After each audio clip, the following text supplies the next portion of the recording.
తెలుగు ప్రజలందరూ కలిసికట్టుగానే ఉండాలని విద్యుత్ శాఖలో పనిచేస్తున్న కాంట్రాక్టు కార్మికులు ఉద్యోగులు డిమాండ్ చేశారు. రాష్ట్ర విభజన వ్యవహారంలో కేంద్ర ప్రభుత్వం కుట్రపూరితంగా వ్యవహరించి తెలుగు ప్రజల మధ్య చిచ్చు పెట్టిందని మండిపడ్డారు. ఇరు ప్రాంతాల ప్రజల్ని రెచ్చగొట్టి విడదీస్తుందని ఆగ్రహం వ్యక్తం చేశారు. విజయవాడ వేదికగా సమావేశమైన విద్యుత్ ఒప్పంద కార్మికులు అనంతరం నగరంలో భారీ ర్యాలీతో ట్రాఫిక్ ని స్తంభింపజేశారు. విద్యుత్ శాఖలో పనిచేస్తున్న కాంట్రాక్టు ఉద్యోగులు కార్మికులు విజయవాడ నగరంలోని తుమ్మలపల్లిలో సమావేశం నిర్వహించి రాష్ట్రాన్ని సమైక్యంగా ఉంచాలని ఏకగ్రీవంగా తీర్మానం చేశారు. రాష్ట్రం ఒక్కటిగా ఉన్నప్పుడే తెలుగు ప్రజలు వృద్ధి సాధిస్తారని, రాష్ట్రం చీలిపోతే అటు తెలంగాణ ఇటు సీమాంధ్ర ప్రజలు కూడా తీవ్రంగా నష్టపోతారని ఆందోళన వ్యక్తం చేశారు. ఇప్పటికే సీమాంధ్ర ప్రాంతంలో సమైక్య ఉద్యమాలు పెద్ద ఎత్తున లేచాయని, రాష్ట్ర విభజన విషయంలో కేంద్రం ఏమాత్రం ముందుకు వెళ్లినా తాము కూడా సమ్మెలోకి వెళ్లడం ఖాయమని హెచ్చరిస్తున్నారు. రాష్ట్రం యావత్తు అంధకారంలోకి వెళ్లక తప్పదంటున్నారు.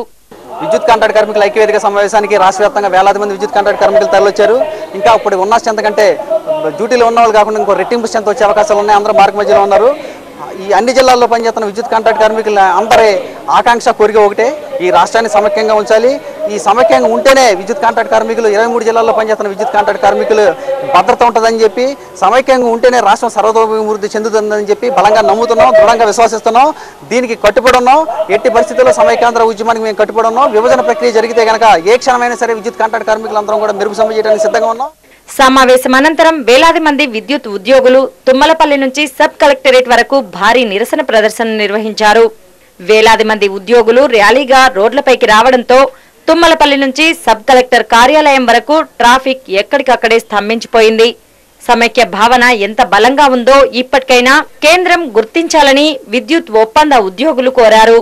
ఇది కేవలం కార్యాచరణ నిమిత్తం ఏర్పాటు చేసిన సమావేశమేనని, ఏమాత్రం సమైక్యతకు భంగం వాటిల్లినా భవిష్యత్తులో మరిన్ని ఉద్యమాలు చేయడం ఖాయమని హెచ్చరించారు. ఉద్యోగుల సమైక్య ఆధ్వర్యంలో 13 జిల్లాలకు సంబంధించిన విద్యుత్ ఉద్యోగులు వేలాది మంది వాళ్ళ తుమ్మలపల్లి కళాక్షేత్రంలో సమైక్య శంకరావం సభ అనేది చెప్పడం జరిగింది. ఈ సభ ద్వారా మొత్తం విద్యుత్ కాంట్రాక్ట్ ఉద్యోగులు అందరూ కూడా జేఏసీ ఎప్పుడు పిలిస్తే అప్పుడు మళ్ళీ సమ్మెలోకి రావడానికి, మెరుపు సమ్మెకి సిద్ధంగా ఉండడానికి ఇవాళ తీర్మానం చేయడం అనేది జరిగింది. అట్లాగే ఈ రాష్ట్రాన్ని ఒక ప్రయోగశాలగా ఇవాళ కేంద్ర ప్రభుత్వం మార్చివేయడం జరిగింది.